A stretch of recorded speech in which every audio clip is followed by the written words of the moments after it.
ابدی حکمت، قرآن کا ابدی فلسفہ، قرآن انسانی مسائل کا جو حل دیتا ہے، قرآن نے سوشل سائنسز میں جس طریقے سے رہنمائی کی ہے، یہ دو پہلو ہیں اس کے اعجاز کے، جس کی کہ آج ہمیں ضرورت ہے کہ ہم اس کا شعور اور ادراک حاصل کریں۔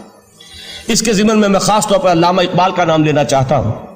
میرے نزدیک اس دور میں قرآن مجید کے اس اعجاز اور اس کے ایک معجزہ ہونے کے لیے سب سے بڑی دلیل علامہ اقبال کی شخصیت ہے۔ وجہ کیا ہے کہ علامہ اقبال علماء کے طبقے میں سے نہیں تھے۔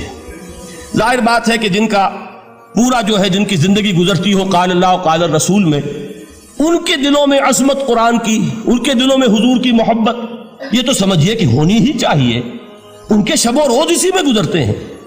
لیکن یہ کہ ایک ایسا شخص جس کی تعلیم ہے کالجوں کی، یونیورسٹیوں کی، جس نے مشرق اور مغرب کے فلسفے کھنگال ڈالے، وہ شخص، اور وہ بھی اس دور میں جبکہ ہم پر مغرب سے مروبیت بہت شدید تھی۔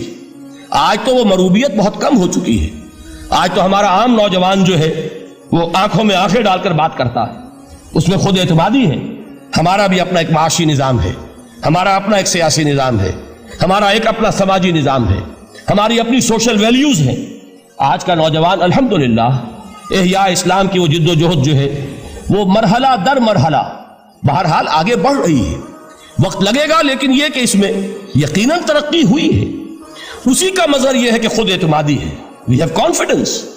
ہم جانتے ہیں کہ اسلام ایک دین ہے، مکمل دین ہے، اس کے پاس زندگی کے تمام مسائل کا حل ہے۔ لیکن یہ ہے آج 1985 کی بات۔ علامہ اقبال اس صدی کے آغاز میں گئے ہیں یورپ، جبکہ ہم محکوم تھے انگریز کے۔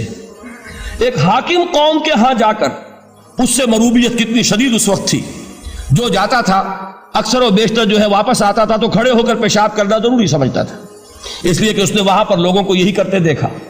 ان کا لباس، ان کی وضاقتہ، ان کی تہذیب، ان کا تمدن، ہر طرح سے ان کے گن گاتا ہوا، ان کے لیے وہ بہت قصیدے جو ہیں تعریف کے کہتا ہوا آتا تھا۔ لیکن ایک علامہ اقبال کی شخصیت وہ ہے کہ وہ یہ خود کہتے ہیں کہ میں اس آگ میں ڈالا گیا ہوں مثل خلیل، مغربی تہذیب کے اس الاؤ میں مجھے اس طرح ڈالا اللہ نے جیسے کہ حضرت ابراہیم کو آگ میں ڈلوایا۔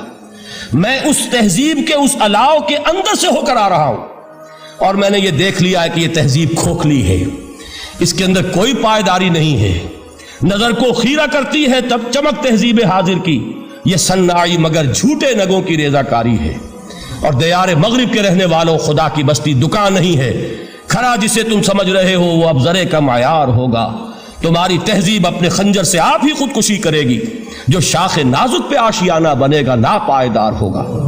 اب آپ اندازہ کیجئے وہ شخص جو بنیادی طور پر فلسفی ہے، فلسفے کا طالب علم ہے، وہ جرمنی اور انگلستان میں جا کر فلسفے کھنگالنے کے بعد اسے اگر تسکین حاصل ہوئی، اس کے جو علم کی پیاس تھی اگر اسے سیری حاصل ہوئی تو صرف قرآن کے ذریعے سے، نہ کہیں جہاں میں اما ملی، جو اما ملی تو کہاں ملی میرے جرم خانہ خراب کو تیرے عفو بندہ نواز میں۔ یہ وہ شخص ہے، آخری زندگی میں ان کا کام صرف ایک رہ گیا تھا، قرآن کی تلاوت۔ بڑے بڑے فلسفی ملنے آتے تھے علامہ اقبال سے ملنے، وہ سمجھتے تھے بڑی لائبریری ہوگی، جیسے بڑے وکیل اس کی لائبریری آپ کو معلوم ہے کتنی جلدیں رکھی ہوگی، خوبصورت جلدیں بنی ہوئی، ایسے ہی کوئی بڑا فلسفی، بڑا پروفیسر، اس کی سٹڈی، اس کی کتابیں بڑی مروب کن ہونی چاہیے۔ لیکن علامہ اقبال کے ہاں سب کتابیں اٹھوا دی تھی انہوں نے، صرف ایک کتاب رہ گئی، اور سید نذیر نیازی کا نام آپ نے سنا ہوگا۔ انہوں نے جب یہ گواہی دی ہے، یہ واقعہ شاید آپ کے علم میں نہ آیا ہو، یہ بہت اہم واقعہ ہے۔ وہ یہ لکھتے ہیں کہ میں نے ایک مرتبہ علامہ سے پوچھا کہ کچھ لوگ اعتراض کرتے ہیں یا یہ خیال ظاہر کرتے ہیں کہ آپ نے اپنا فلسفہ خودی نیٹشے سے لیا ہے، کوئی کہتا فلاں سے لیا ہے، کوئی کہتا فلاں سے لیا ہے، کچھ آپ خود بتا سکیں گے کہ آپ کے فلسفہ خودی کی سورس کیا ہے؟ تو علامہ نے کہا کہ اچھا کل فلاں وقت آ جانا تو میں تمہیں لکھوا دوں گا، ڈکٹیٹ کرا دوں گا۔ تو سید نذیر نیازی کہتے ہیں کہ میں بہت خوش ہوا کہ یہ سعادت میرے حصے میں آ رہی ہے کہ علامہ اقبال خود مجھے تحریر کرائیں گے کہ میرے فلسفے کی سورس کیا ہے، میں نے کہاں سے اخذ کیا ہے۔ دوسرے روز وہ گئے، حاضر ہوئے، بڑے ہی ارمانوں کے ساتھ پینسل اور کاپی لے کر بیٹھے۔ علامہ نے فرمایا ذرا قرآن مجید نکال لاؤ۔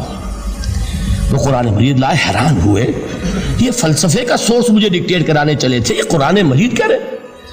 کہا کہ ذرا سورۃ الحشر اس کا آخری رکوع، وَلَا تَكُونُوا كَالَّذِينَ نَسُوا اللَّهَ فَأَنسَاهُمْ أَنفُسَهُمْ أُولَٰئِكَ هُمُ الْفَاسِقُونَ۔ اے لوگوں، ان لوگوں کے مانند نہ ہو جانا جنہوں نے اللہ کو بھلا دیا تو اللہ نے انہیں اپنی خودی سے غافل کر دیا، اپنے آپ سے بیگانہ بنا دیا۔ یہی ہیں لوگ جو فاسق ہیں۔ علامہ نے کہا میرے فلسفے کی سورس یہ ہے۔ تو یہ میں آپ کو بتانا چاہتا ہوں، اس معنی میں کہتا ہوں کہ اس دور میں علامہ اقبال کی شخصیت کو میں اعجاز قرآن کا سب سے بڑا مظہر سمجھتا ہوں۔ ایک شخص 20ویں صدی عیسوی کی شخصیت، اور پھر یہ کہ وہ کہیں مسجد اور کسی مدرسے کے ماحول میں پلا بڑھا نہیں ہے، بلکہ اسکولوں اور کالجوں میں اور یونیورسٹیوں میں، اور صرف ہندوستان میں نہیں، انگلستان اور جرمنی کی یونیورسٹیوں میں رہا، جس نے اپنا لوہا منوایا ہے۔ وہ شخص اگر یہ کہتا ہے کہ میرے لیے فکر کی بنیاد، میرے فلسفے کی سوچ